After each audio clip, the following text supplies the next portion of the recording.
Salut! On se demande souvent quelle est la différence entre un très bon joueur et un joueur moyen, ou entre un joueur moyen et un pro. Et la différence ne réside pas forcément dans le grip, dans la manière de se tenir, parce que tous les très bons joueurs et les pros que vous voyez à la télé ont leur propre moyen de bien taper la balle. Par contre, ce qui est pareil au niveau de tous ces joueurs-là, c'est le contact qu'ils ont avec la balle.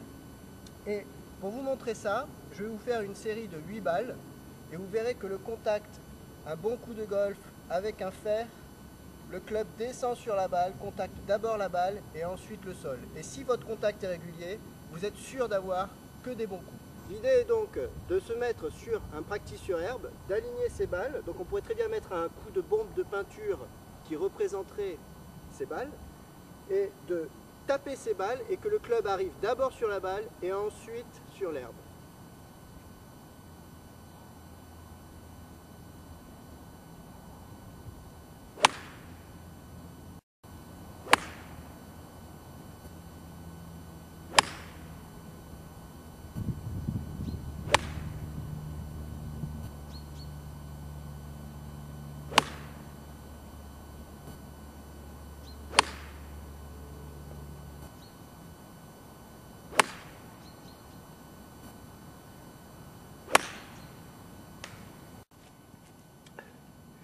Voilà où peut résider la différence entre un très bon joueur et un joueur moyen. C'est la régularité dans le contact de balle. Et vous voyez ici qu'à chaque fois, la balle est d'abord contactée et ensuite le sol. On retrouve un niveau fin et donc ça nous fera une balle qui est plutôt bien contactée. Et enfin, on peut aussi rajouter que le nouveau swing qui est sorti des deux pros américains, le stack and tilt, l'idée de base, elle vient d'ici.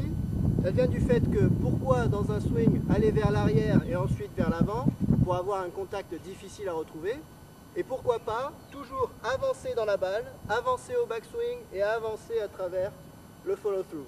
Ce qui pourrait ressembler un petit peu à ça. Avancer, avancer.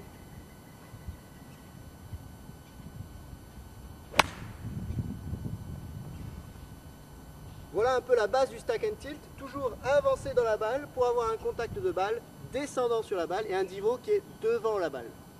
Allez, à plus, à la prochaine.